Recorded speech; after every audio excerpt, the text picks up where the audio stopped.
Class of 2023 forward, TJ Power has shot up the recruiting boards this year, and North Carolina has taken a keen interest. In fact, they're one of his final 5 schools. Could TJ Power be a Tar Heel? Jason Jordan is here today to help us break down his game and talk about his recruitment. You are Locked On Tar Heels, your daily podcast on the UNC Tar Heels, part of the Locked On Podcast Network, your team every day. Hey there, it's Thursday, August 18th, 2022. Welcome into the Locked On Tar Heels podcast, the only daily North Carolina show out there.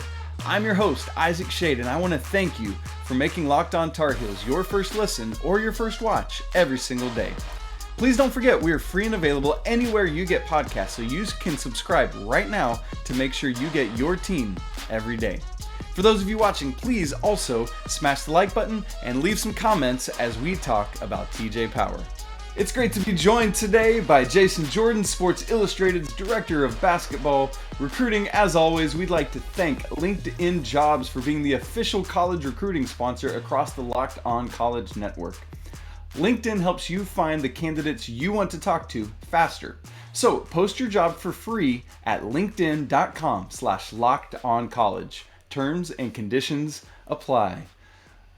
Jason Jordan, it is good to see you, brother. As always, thanks so much for joining us. And today we got to dive in to some class of 23 stuff. Since Gigi Jackson's gone, we got Simeon, Wilcher. Where does Carolina turn next? And so one of the big names that, as you've said, is talk of the town right now is Mr. TJ Power. And so I just love to start by kind of unpacking his game, what he brings to the table, kind of in a deeper way. Right. So the biggest thing with TJ, I would say, is his balance. I mean, his greatest asset is his ability to knock shots down, right? If you really want to break it down, quick and dirty, he's knocking shots down from every angle, every part of the court. He's NBA line extended for sure, but the way he's able to keep the defense off balance with his ability to drive and his ability as a playmaker. He's a guy who always keeps his head up, always on a swivel. He's averaging like 5 assists a game for the summer, maybe actually closer to 6.5, 7, which is insane, especially in the EYBL. So He's an amazing playmaker. He's a guy who's definitely going to have the ball in his hands because that would be smart. Not a point guard, but a guy who's going to get it in the half or can lead the break for sure. But a guy who gets it in the half court, set off pin downs and curls and screens, and he just makes great decisions. Now, a lot of those decisions end with him launching shots, and that's a great decision, or him slashing to the lane. And the thing is, he gets there. Like, he's going to get there, and that's the I hate the guy say 3-level scorer, but how do they get there? Like, he gets there in a variety of different ways. With different combos, and he always has the one thing that really stood out to me at Peach Jam was he has a combo for the combo. Kobe always used to talk about that. Like, what is your you have to think 3 combos ahead. Like, what's your counter move for that? What's your counter for that counter? And he seems like a guy who thinks like, okay, if you do this, I'm going to do that. Okay, great. If you do that, good defense. Now I'm going to do this. So he's always thinking 3 levels ahead. He's a 3-level scorer, but he's thinking 3 plays ahead. High IQ guy. I'm really high on TJ after watching him all summer. So definitely a guy who, but, at the end of the day, he's knocking 3-pointers down at above 40%. I mean, and then we're talking college and NBA line. Like, he doesn't toe the line. So, just a heady player. Anybody who shoots right and throws an 87-mile left-handed fastball, pretty special.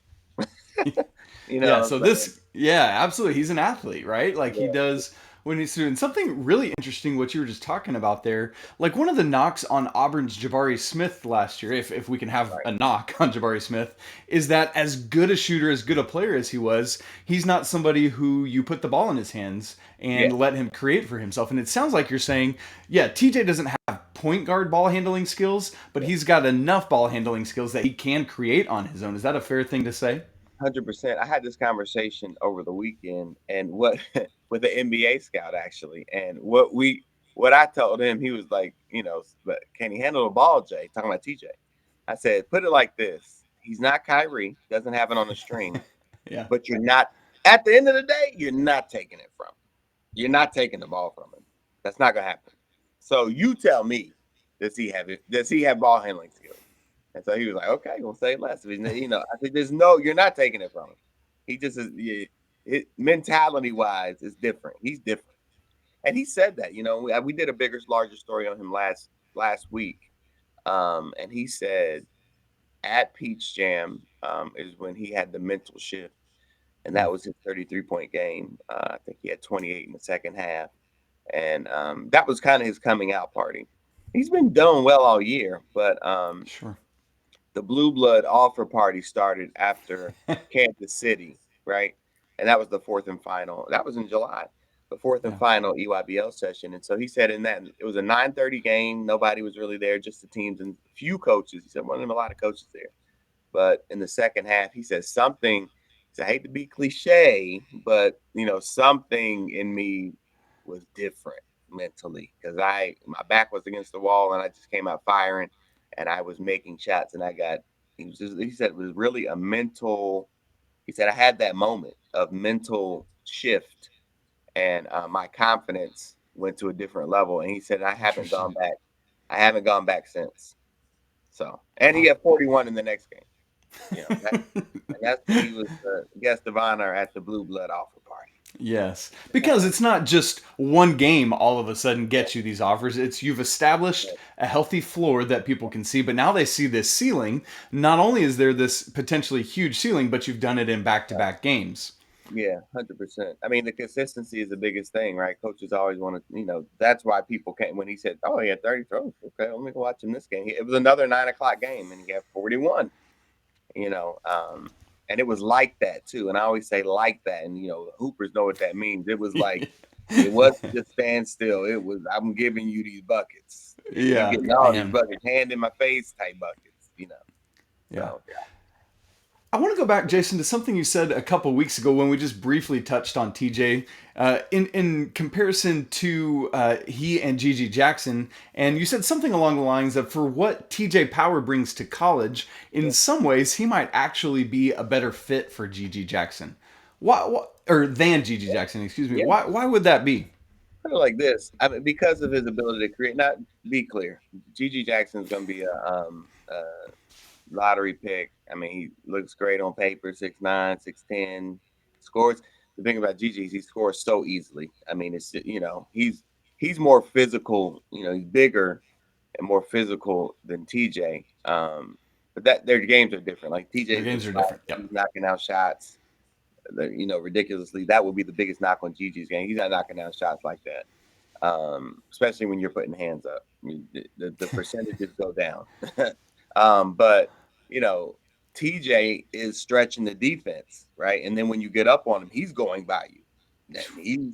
He's creating, like he's getting a piece of the paint and kicking out. He's doing the wraparound pass in the lane. Like he's a really good passer. Like he's got point guard like vision and precision as well. So and I think with a logical progression, he could be on that. I mean, he's on the trajectory for one and done. Yeah.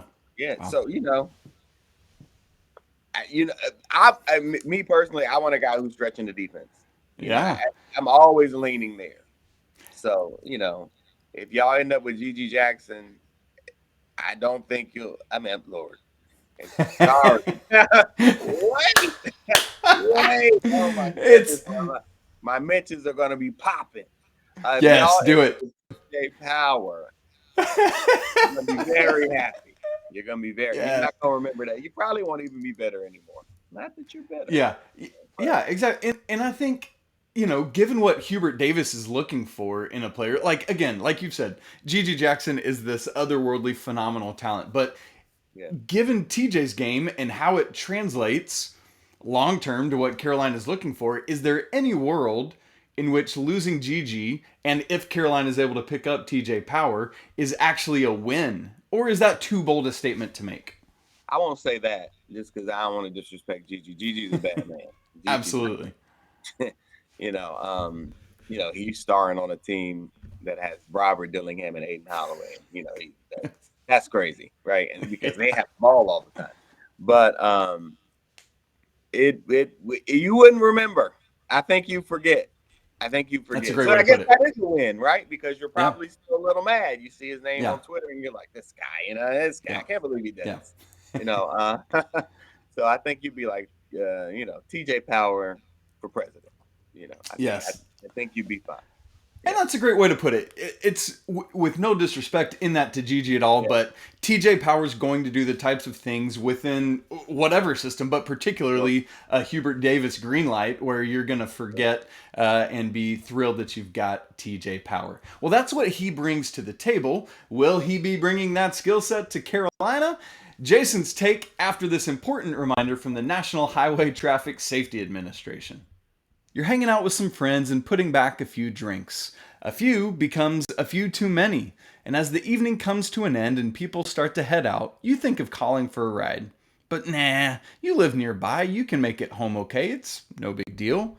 What are the odds you'll get pulled over anyway? And even so, what's the worst that can happen? Your insurance up, you lose your license, you lose your job, you total your car, you kill someone. Everyone knows about the risks of drunk driving. The results are tragic and often deadly.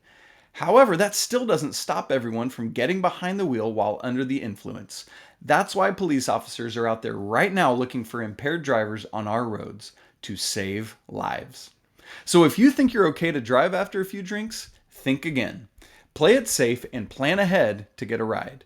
It only takes one mistake to change your life or someone else's forever. Drive sober or get pulled over. So, in the class of 2023, with Gigi Jackson in the fold, North Carolina hadn't really spent too much time on other power forwards because why would you?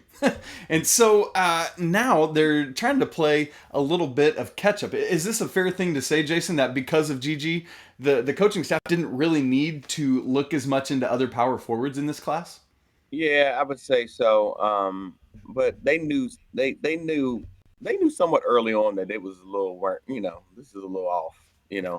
So they were abreast of the situation. I think they were trying to make it work. But to your point, in their trying to make it work, maybe their attention was focused on that, and so they had to, they are playing catch up.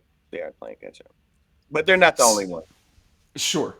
Absolutely. And with somebody like TJ Power who pops a little bit late, like everyone who hasn't been on him the whole time is in that same ground.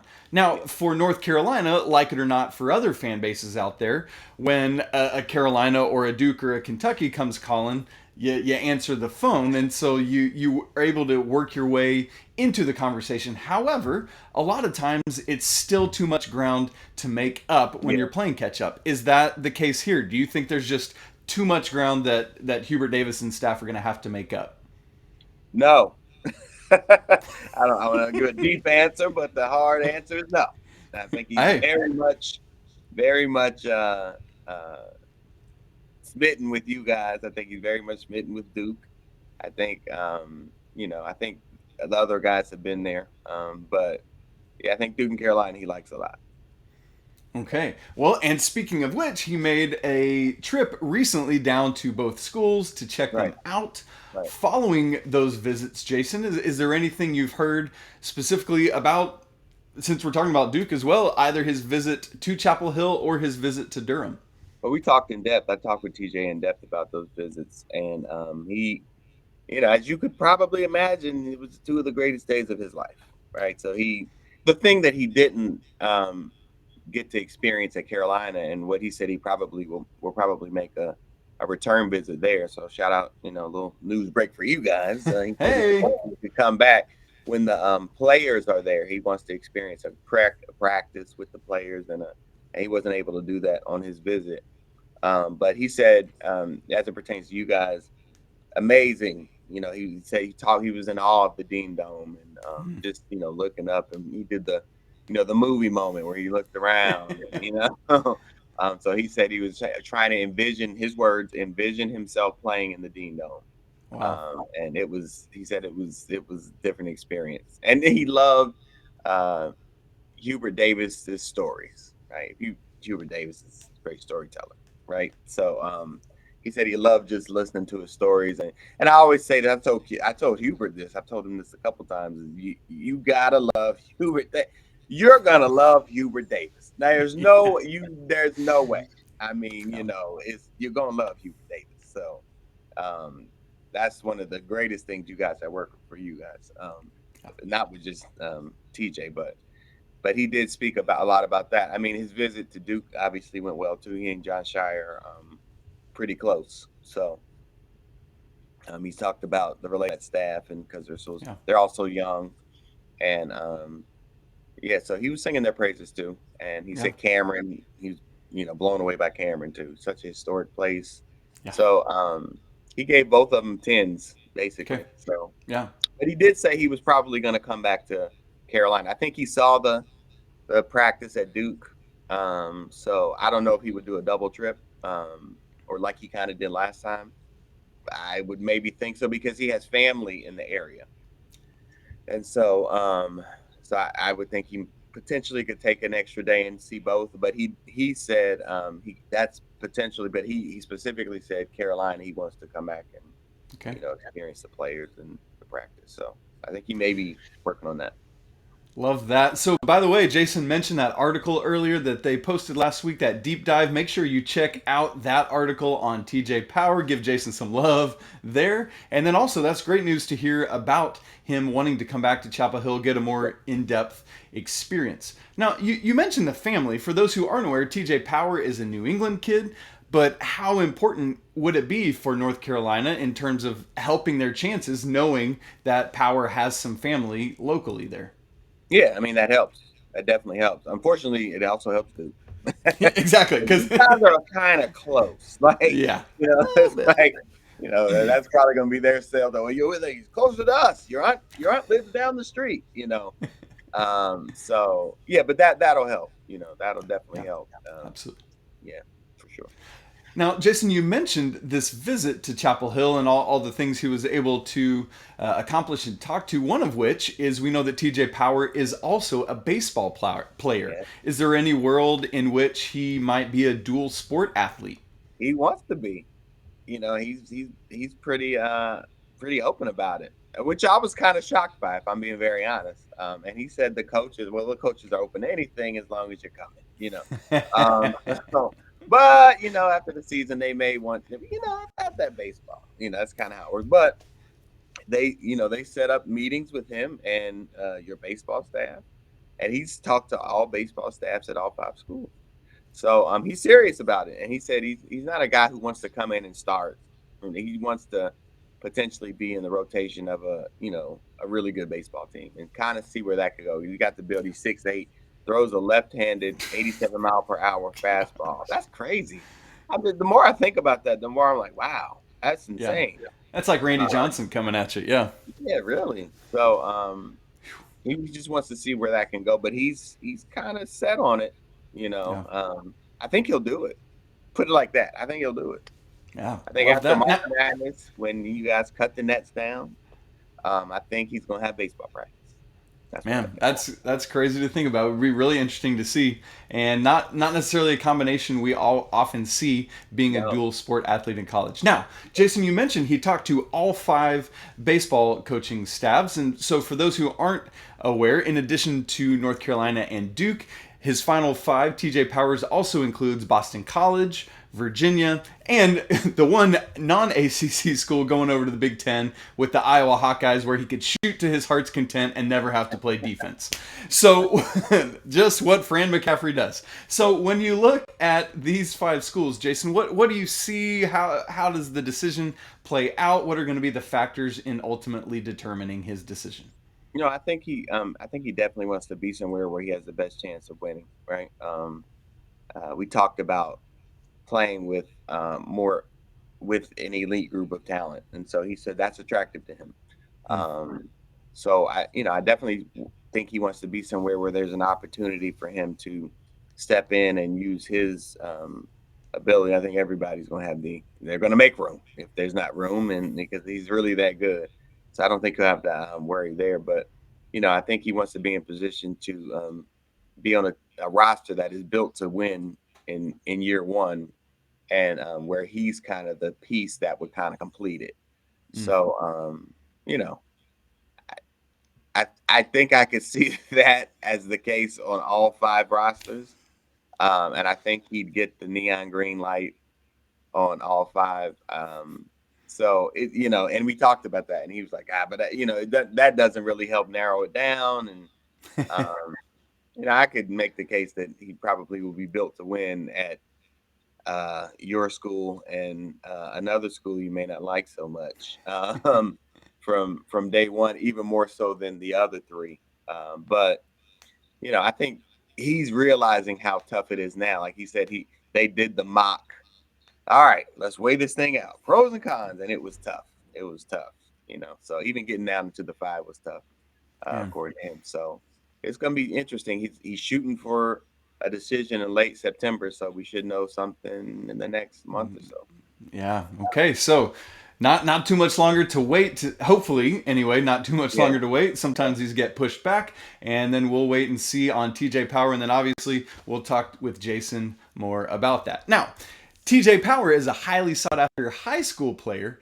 But given the easy movement of transfers these days, are players like Power still as highly desirable as ever? Just in a second, we'll talk about that. Have Jason put on his coach's hat and tell you what he'd be looking for right after I tell you about Bet Online. Bet Online is the fastest and easiest way to check in on all your betting needs. Find your favorite sports and events at the #1 online source for odds, lines, and games. There's also reviews and news of every league, including Major League Baseball, NFL, NBA, NHL, combat sports, esports, and even golf. BetOnline continues to be the top online resource for all your sports wagering info. From live in-game betting to sports, scores, and podcasts, they have you covered.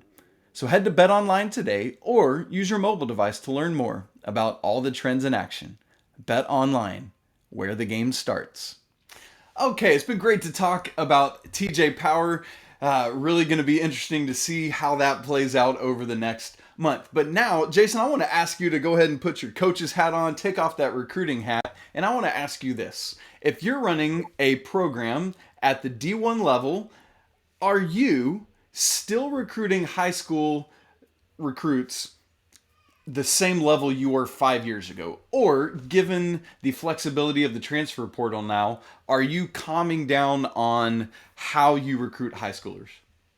That's a great question. How I would do it and how I've heard that coaches are doing it is they're leaving 1 or 2 spots for the transfer. And so that's why they're pushing for, especially like underclassmen, like the 24 class and below. They're saying, hey, come on, I'm telling you, I know you think I know you probably done some research on our depth chart, but you did not factor in the kid from Radford who is averaging 22.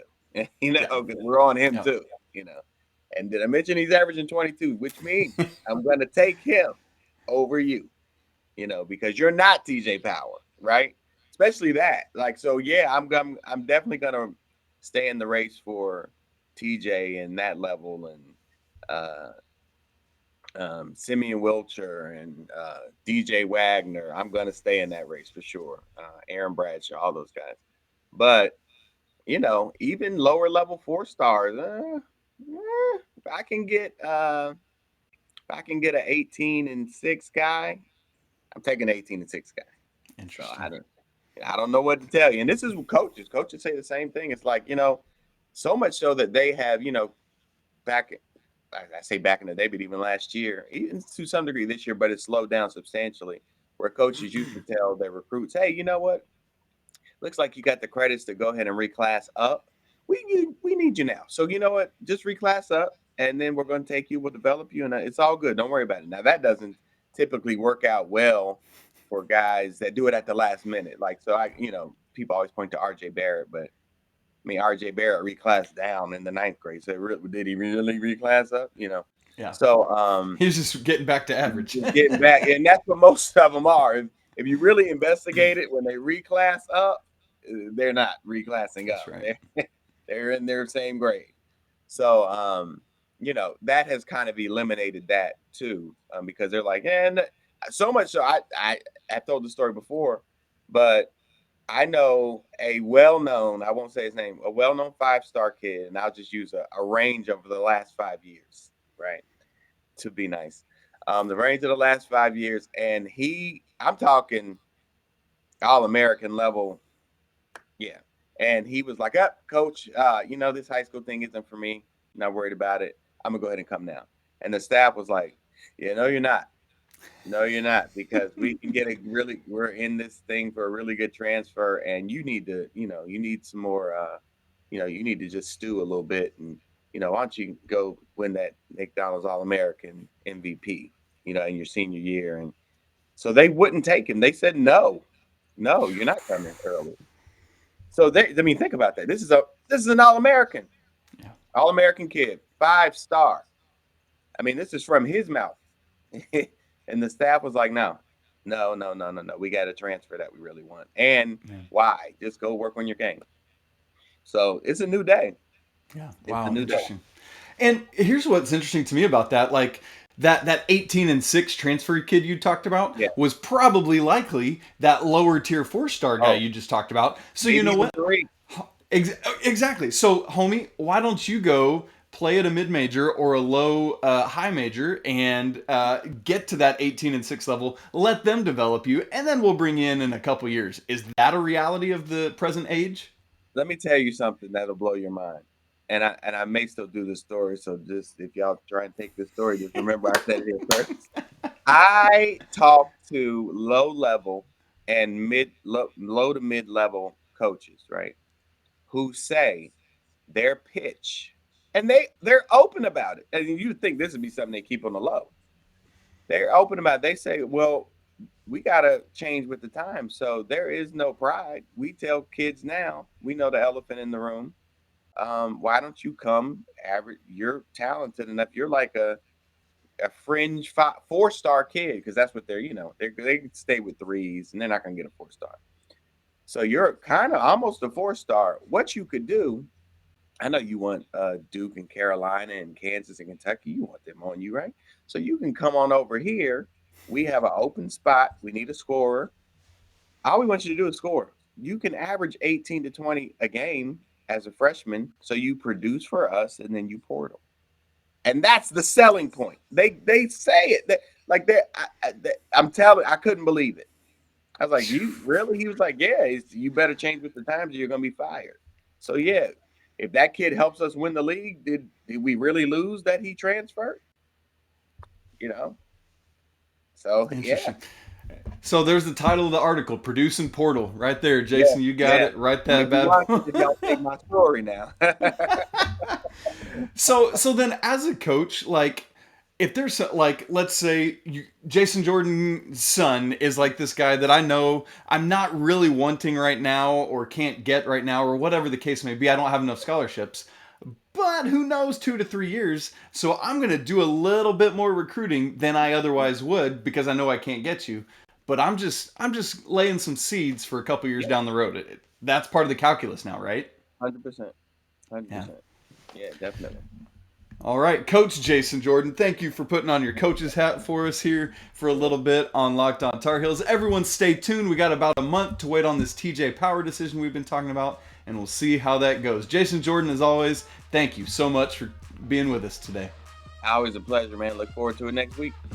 Well, that's it for today's episode of Locked On Tar Heels. My thanks, as always, to Jason Jordan for joining us. Tomorrow, we're going to be talking about football recruiting. There's 2 commits who are announcing their college choices tomorrow, both of whom Carolina is in the running for.